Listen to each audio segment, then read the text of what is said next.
Bienvenidos a Nutri360, el podcast pecuario de Cargill para Latinoamérica.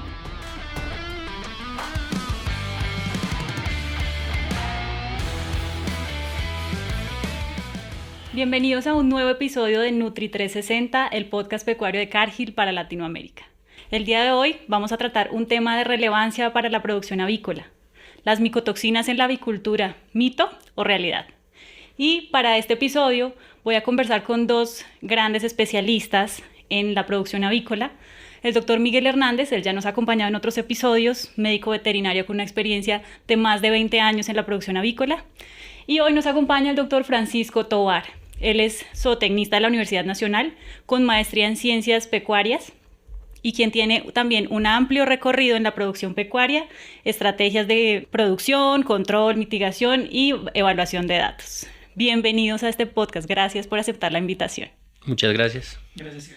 Bueno, el día de hoy, hablando sobre las micotoxinas como compuestos tóxicos que son producidos por hongos, ¿creen ustedes que hoy en día es una realidad o un mito que estos compuestos afectan la producción avícola en Latinoamérica?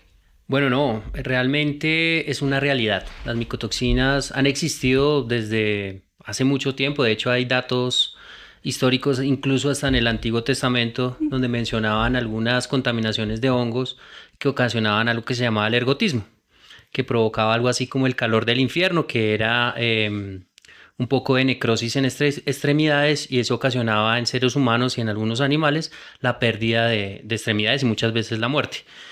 Adicionalmente, los sistemas de producción, desde la cosecha, transporte, almacenamiento de las materias primas, principalmente granos, hacen que se tengan, digamos, algunas puertas o algunos riesgos para la contaminación, primero de los hongos, que son los que producen las micotoxinas, y luego de esos metabolitos.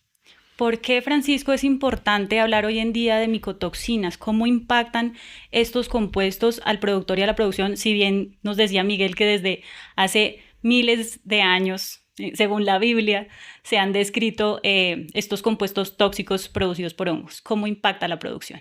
Sí, indudablemente hay un impacto. Este impacto normalmente se va a ver reflejado pues no solo a nivel interno del ave, sino también en el desempeño, en el consumo, en el peso, en la ganancia, en la producción de huevos, y es por eso que son vigentes y siguen cobrando relevancia con el objetivo de tener un mejor desempeño. Y finalmente, el tener un mejor desempeño, ¿en qué se traduce? Tiene que traducirse en más ingresos, que es lo que nos interesa a todos realmente. Si bien los indicadores técnicos son relevantes, definitivamente la industria sobrevive por cuánto dinero estamos generando en la mesa.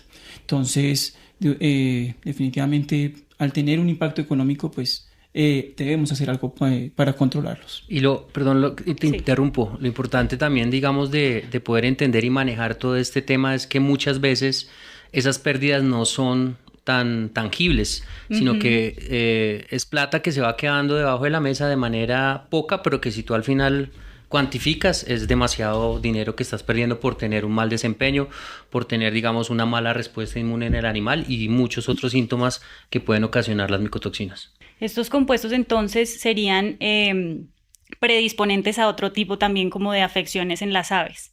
Y entendiendo también esa importancia que me están mencionando, económica, productiva, en la industria avícola, si yo soy un productor, ¿cómo puedo saber en qué momento llegan estos compuestos a mis aves? ¿Cómo llegan las micotoxinas a mi granja y específicamente a mis animales?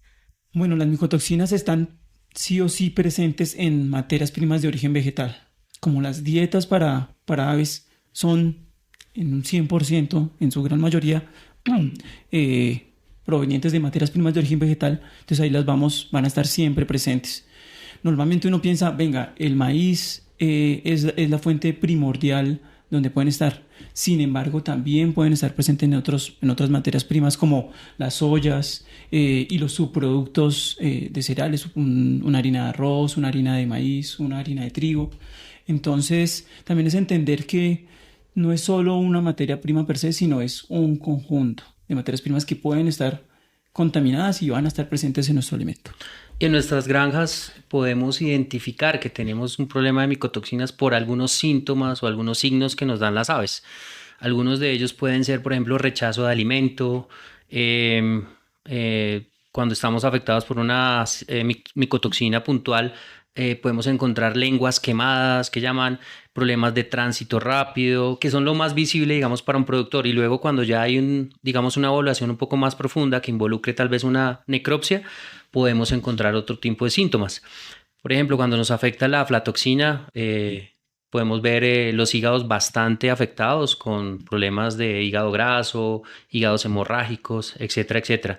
Problemas de la integridad del epitelio intestinal, problemas en riñones y en algunos casos hasta problemas reproductivos. Y estos serían signos de alerta visibles, digamos, en el animal, ya sea en necropsias, y que quizás un veterinario especializado en realizar estos análisis podría indicarnos afecciones por micotoxinas. Adicional, digamos, a lo que podemos ver en las aves, ¿qué otros signos de alarma podemos encontrar en la granja, en el alimento, no lo sé, para que tengamos indicios de tener problemas por micotoxinas? Sí, en el alimento, bueno, visualmente no va a ser posible, pero sí hay metodologías en donde necesitamos hacer un muy buen muestreo de nuestras materias primas y hacer los análisis. Ahí ya existe la tecnología para poder hacer análisis rápidos de cuantificación y de esta manera conocer cuál es el grado de contaminación o de presencia que tienen esas micotoxinas en nuestras materias primas. Eso se puede hacer directamente desde la planta de alimento.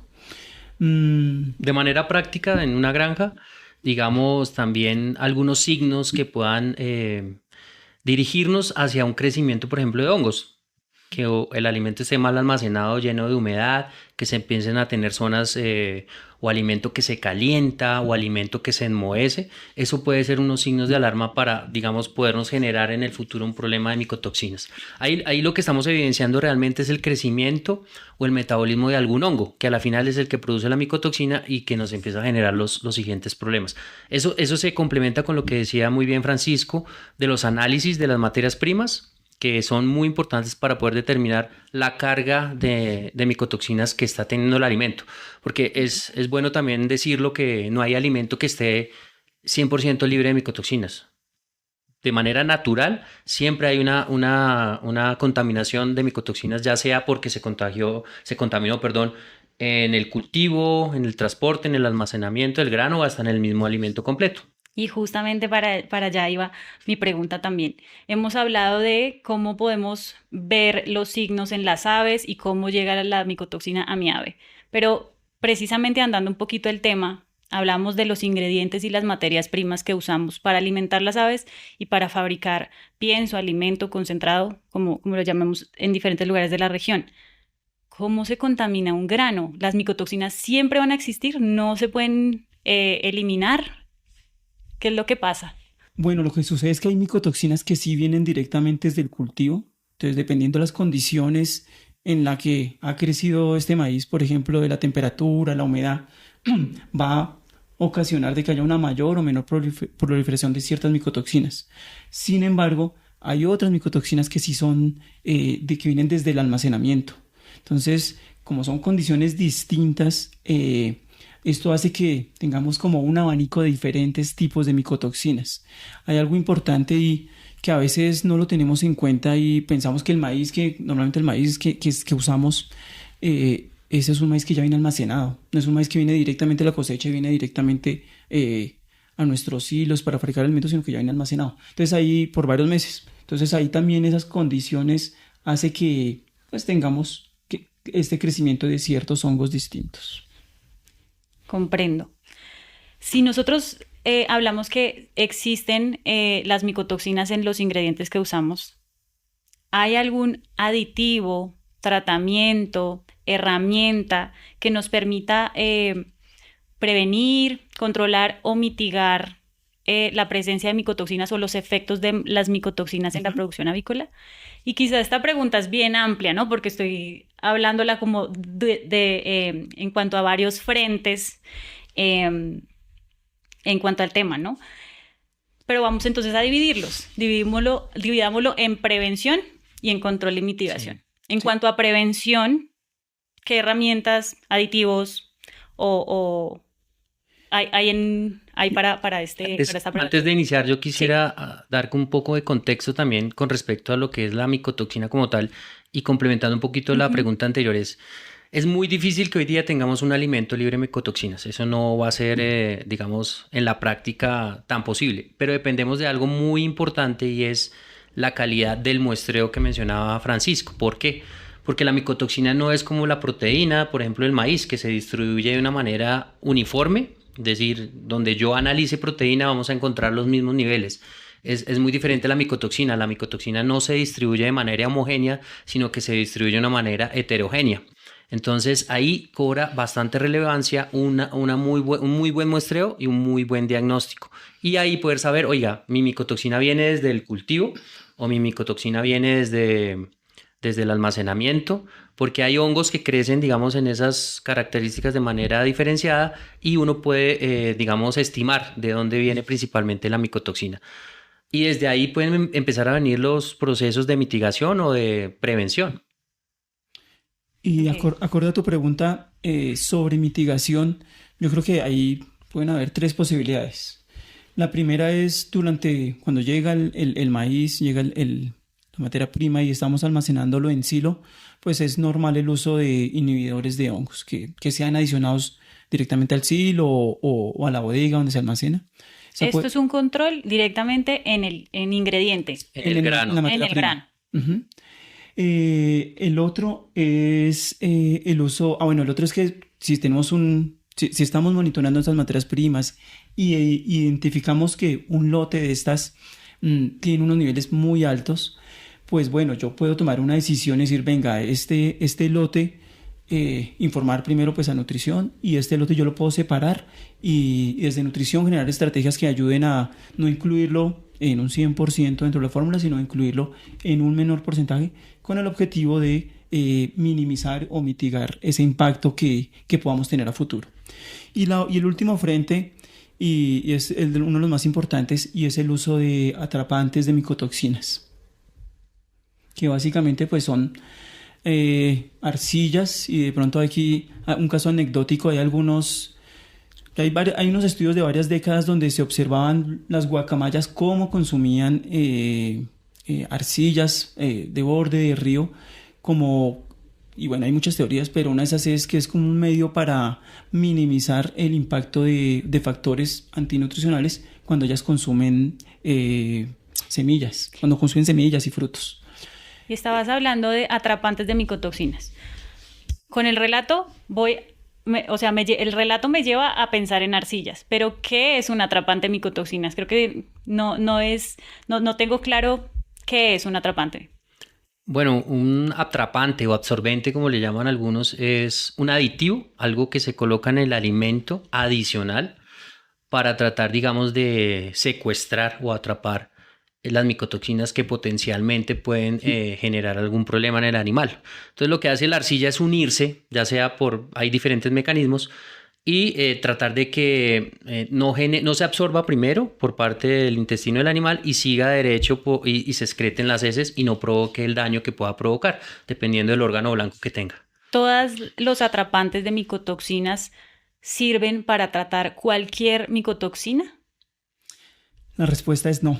Y la verdad es que los atrapantes deben ser especializados dependiendo de la micotoxina que tengamos presente en la materia prima. ¿Y cuáles son esas características que hacen diferente uno de otro atrapante? ¿O por qué es diferente? ¿Qué características tiene el atrapante para que sea diferente? Y la pregunta es bien interesante porque va a depender mucho de cómo es la micotoxina.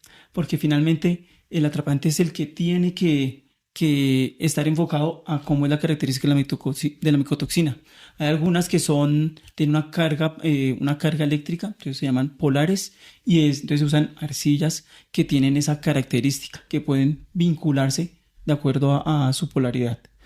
Hay otras que funcionan, unos atrapantes que funcionan más como un tamiz, como si fuera una malla. Entonces aquí el tamaño importa.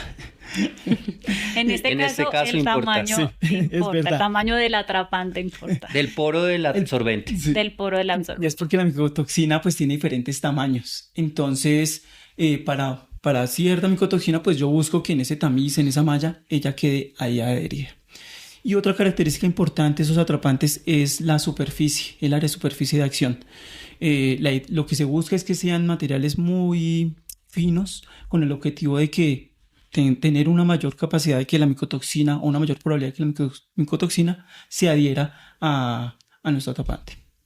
Ok, entonces en ingredientes hablamos de los controles de las validaciones de la cantidad de micotoxinas que puedan tener nuestros ingredientes y con base en eso la adición de un dosis, nivel o porcentaje en la dieta o adicionar un atrapante específico para las micotoxinas que se encuentren.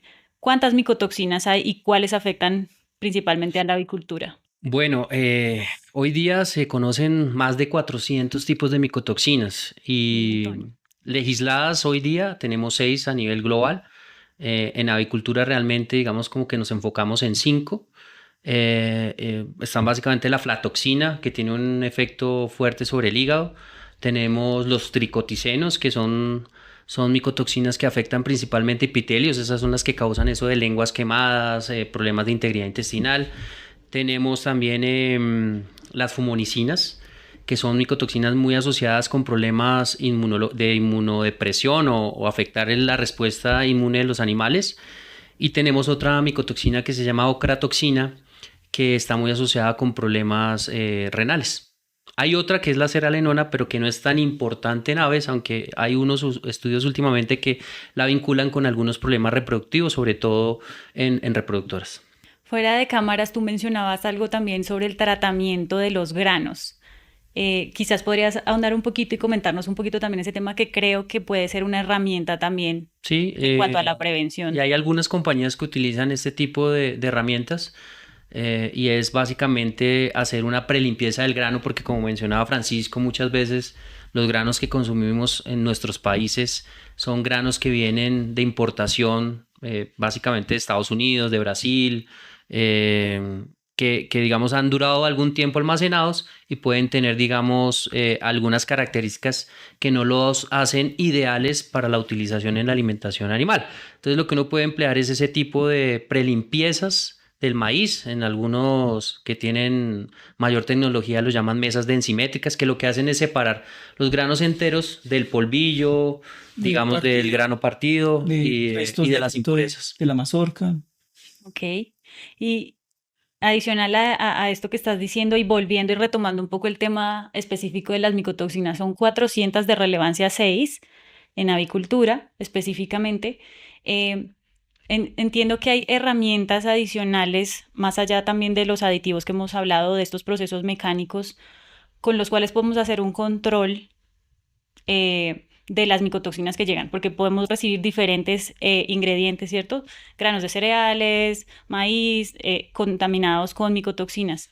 ¿Qué herramientas conocen o saben que existen con las que podamos hacer controles, medición y tal vez unas decisiones acertadas y adecuadas en el uso de los atrapantes y asociado un poco a cualquier micotoxina que se encuentre va a afectar a mi ave? O sea, es decir, cualquier nivel de micotoxina que se encuentre en los granos va a afectar a mi ave. Creo que es una pregunta amplia, pero vamos a irla desarrollando. Yo creo que voy a empezar pronto por el final, y es que definitivamente no hay un nivel constante para ni entre especies ni dentro de la especie.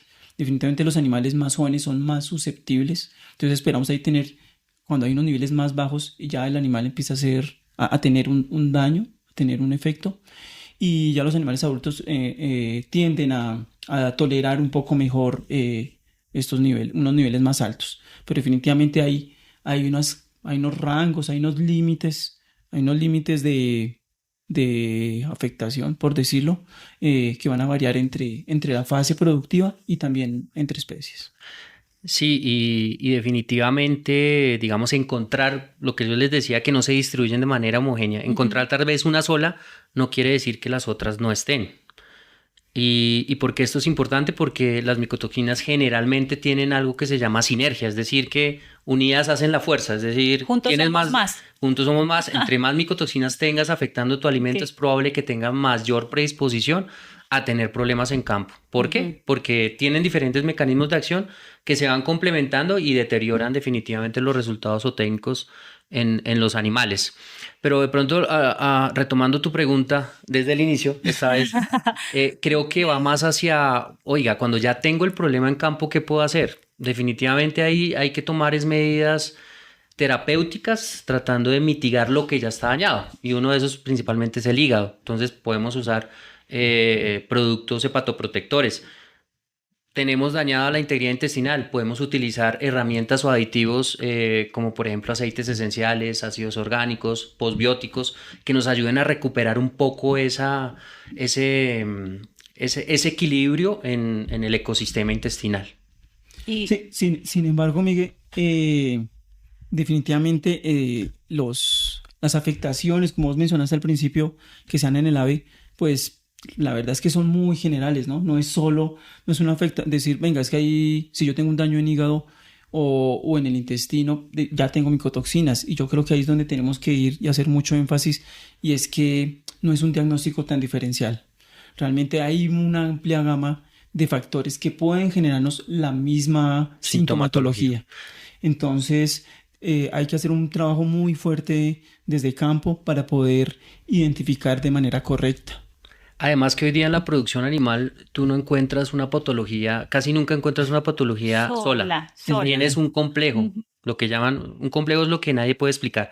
Entonces es muchas veces cuando hay varios, digamos, potencialmente patógenos o injurias para el animal que se reúnen para hacer daño y provocan este tipo de síntomas. Entonces ahí concuerdo con Francisco que es muy importante hacer un adecuado diagnóstico. Y en el tema de micotoxinas, personalmente creo que lo mejor es prevenir, y la mejor manera de prevenir es hacer lo que hemos mencionado, tal vez hacer una buena recepción del grano, un buen almacenamiento, un buen tratamiento con un antifúngico y ya dependiendo de cómo nos lleguen nuestras materias primas, utilizar el absorbente de micotoxinas idóneo. Y un buen seguimiento. Correcto. Y es muy importante esto que están diciendo porque hemos hablado tal vez en otros episodios de estos aditivos cuando ya tenemos el problema en campo, ¿verdad? Porque si ya está el problema en campo, lo que podemos hacer es tomarnos y agarrarnos como de esas herramientas que tenemos para mejorar el estado de salud de las aves, pero no lo podemos hacer indiscriminadamente. Esto tiene que estar guiado, analizado y diagnosticado por un equipo de profesionales y especialistas tanto en nutrición como en sanidad animal, ¿verdad? Para que para que sea efectivo y realmente digamos que la inversión que estamos haciendo pues nos genere los resultados que esperamos. Y sabes, y muchas veces para lograr ese adecuado diagnóstico, como tú dices, es necesario enviar muestras a laboratorio. O sea, definitivamente en laboratorios donde nos van a decir, venga, la sintomatología, las lesiones que ustedes tienen, definitivamente son acordes a un problema de micotoxinas, o definitivamente están más relacionadas con otro tipo de agentes, bien sea bacterianos, virales, enfermedades autoinmunes, que eso también hace parte del día a día cuando uno está en granja. Francisco, que es un apasionado de los datos, es básicamente eso, tener una muy buena información, una buena data, pero que no se quede simplemente ahí en números aislados, sino que generen información para poder tomar las mejores decisiones. Mirar, oiga, mi maíz viene con un crecimiento de ocratoxina, busquemos el absorbente apropiado para ocratoxina o busquemos la manera de diluir el maíz con otro cereal. Pero se trata de eso, de tener una buena base de datos, hacerle seguimiento y tomar las mejores decisiones. Yo creo que tener una estrategia para tomar esas decisiones. Excelente. Nosotros podríamos quedarnos mucho tiempo hablando sobre micotoxinas porque es un universo grandísimo. Si hay 500 o más de 400 micotoxinas, digamos, descubiertas, se puede decir.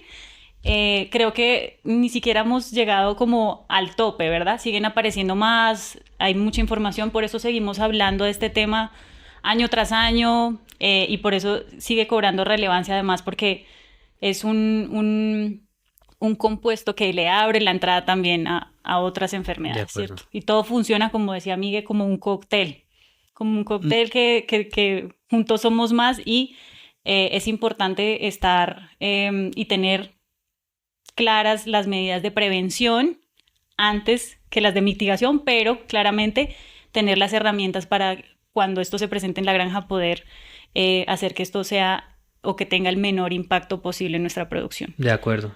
Tal vez para finalizar quiero decir un par de cosas. Uno, tienes toda la razón. Legislamos 6, pero hay estudios que muestran que no son las más importantes o no son las más prevalentes. ¿Qué es eso? Que son las que más se encuentren dentro de las contaminaciones de los granos. Hay otras que ni siquiera conocemos los nombres y están presentes y pueden generar daños iguales similares a los que generan las que ya conocemos. Y definitivamente creo que, como en muchas cosas de la vida, acá aplica el tema de que es mejor prevenir que curar, mejor prevenir que lamentar. Y tener un buen programa de almacenamiento de los granos, un buen programa de tal vez formulación, donde puedas, digamos, diluir cuando tengas alguna materia prima con altos niveles, y tener también una herramienta como un buen absorbente para poder mitigar, digamos, los efectos de estas toxinas producidas por hongos. Bueno, para cerrar, sí quiero que consolidemos toda esta información que hemos entregado hoy a nuestros oyentes y les podamos dar 5 recomendaciones claves para la prevención y la mitigación de las micotoxinas en sus producciones avícolas. Pónganse de acuerdo.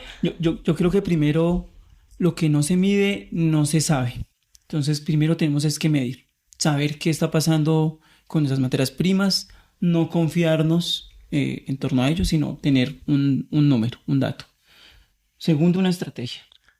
Y la estrategia puede estar primero en haciendo un buen almacenamiento de nuestros granos. Como decía también Francisco hace un rato, aplicar una sustancia antifúngica. Generalmente son basadas en ácidos orgánicos, principalmente ácido propiónico. Luego el tema de la formulación.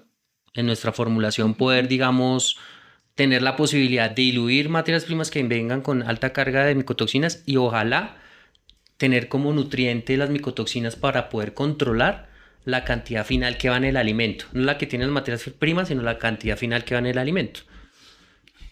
Bueno, yo decía la estrategia, pero más pensando en los atrapantes. Definitivamente no hay un atrapante que sea que podamos manejarlo a una dosis estable, sino es al contrario. Dependiendo de mi grado de contaminación, yo elijo cuál y a qué dosis yo puedo manejarlo.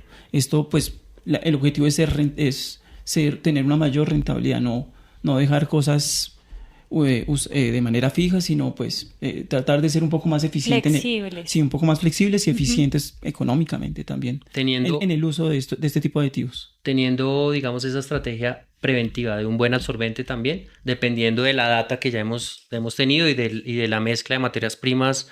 Obviamente lo final es hacer también un buen seguimiento en campo de qué signos estoy teniendo para mirar si realmente todo esto que estoy utilizando está funcionando y si no, devolverme y volver a comenzar para obtener, digamos, la estrategia más eficiente en la situación que tenga en ese momento en campo. Sí, un buen diagnóstico en campo. Sí, no todo es micotoxina. Cuando uno está en campo, la verdad es que no todo es micotoxina. Hay infinidad de variables que están alrededor de la producción animal. Entonces, todo hace parte de identificar bien cuál es el dolor. Lo resumiría entonces en datos, información, análisis, diagnóstico importante para estar seguros de la estrategia que vamos a usar y para poder controlar, prevenir y no tener que mitigar un problema. Si tenemos que mitigar, igualmente, datos y especificidad con el diagnóstico. Con esto cerramos el episodio del día de hoy. Muchas gracias por acompañarnos. Esperamos ahondar en nuevos episodios sobre otros temas de relevancia para la industria avícola en Latinoamérica. Gracias. Es un placer. Muchas gracias y nos vemos en un próximo capítulo. Vale. Soy Ivette Huérfano y este es Nutri 360, el podcast pecuario de Cargill para Latinoamérica. Síguenos en nuestras plataformas y no dudes en activar la campanita para recibir más episodios. Gracias por escuchar este episodio de Nutri 360, el podcast pecuario de Cargill para Latinoamérica. Síguenos en nuestras plataformas para más información.